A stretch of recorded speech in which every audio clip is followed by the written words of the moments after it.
Bab pertama, aku mulai mengendap-endap lewat belakang rumahku yang kebetulan langsung menembus ke belakang rumah Tante Rara.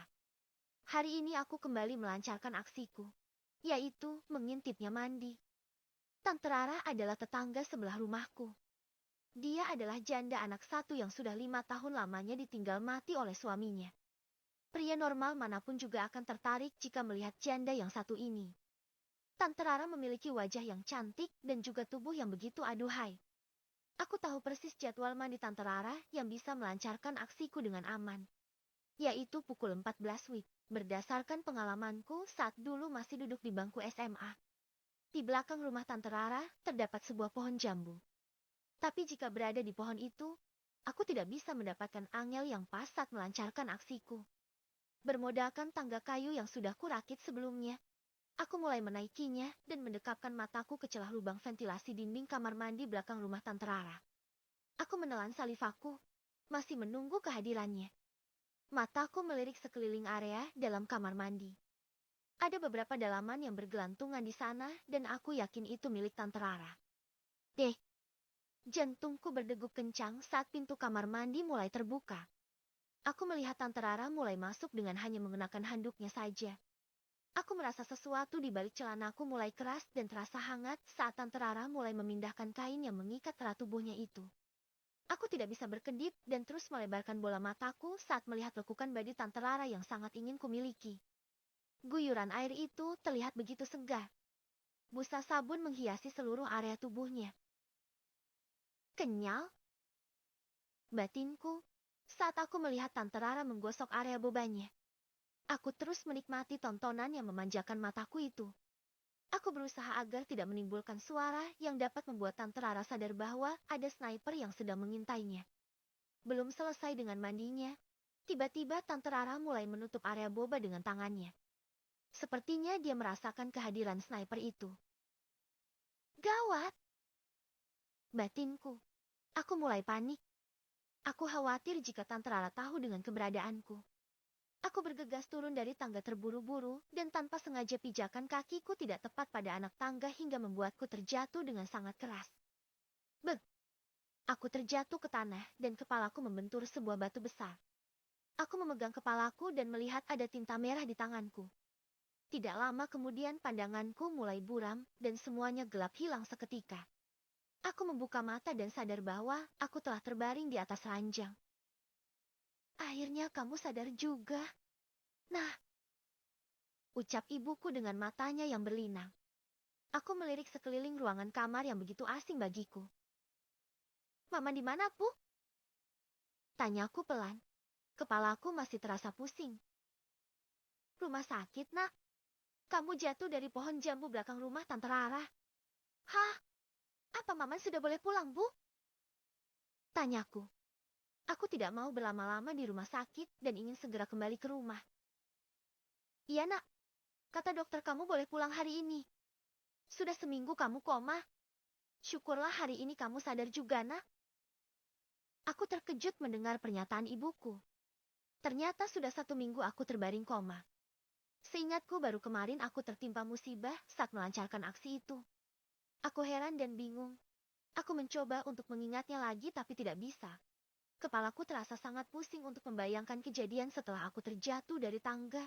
Semuanya gelap seakan aku tertidur panjang. Ternyata ini adalah hari pertamaku tersadar dari koma yang sudah seminggu lamanya. Aku tidak menyangka akan selama itu. Pikirku tragedi itu baru saja terjadi kemarin. Setelah perban di kepalaku diganti dengan yang baru oleh dokter, aku segera diperbolehkan untuk kembali pulang.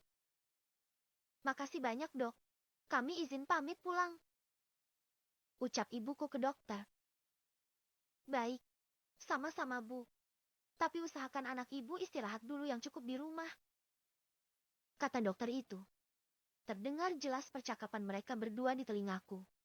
Aku dipangku oleh ayahku keluar dari rumah sakit lalu menuju ke dalam mobil.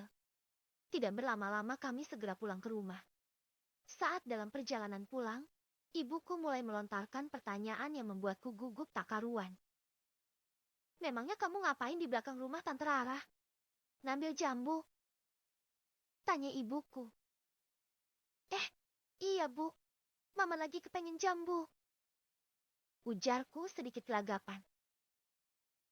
Kenapa nggak bilang sama ibu?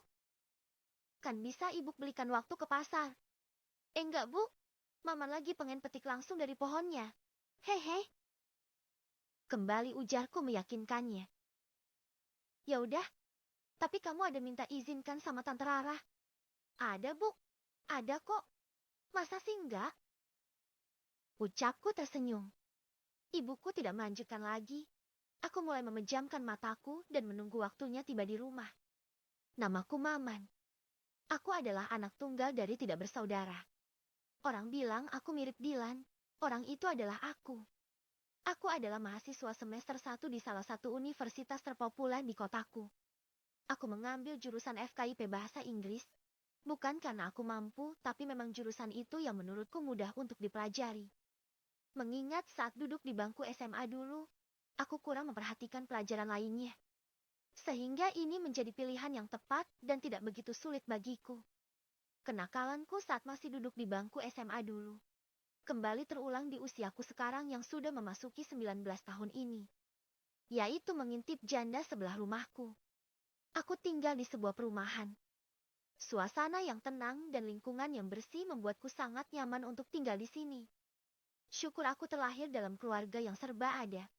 Mungkin berkat kerja keras kedua orang tuaku hingga aku bisa menikmati hidup dengan tanpa beban pikiran. Keduanya merupakan pegawai negeri sipil dengan gaji yang terbilang besar.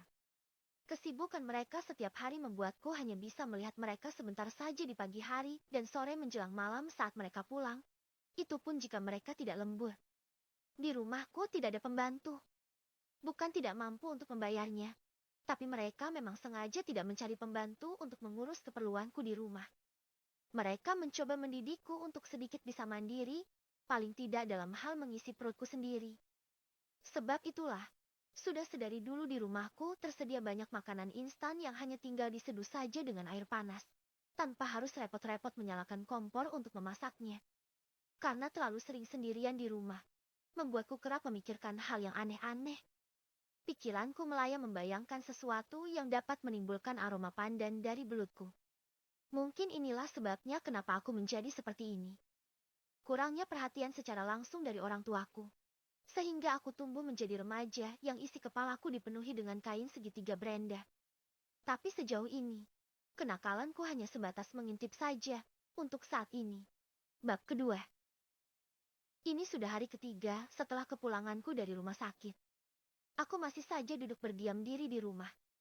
Istirahat dan mengkonsumsi obat yang diberikan oleh dokter. Sebenarnya kondisiku sudah mulai membaik. Hanya saja aku tetap harus menghabiskan obat itu sesuai dengan anjuran dokter. Aku mengisi kekosongan hariku di depan televisi ruang keluarga. Sambil menikmati beberapa camilan, aku terus memainkan remote TV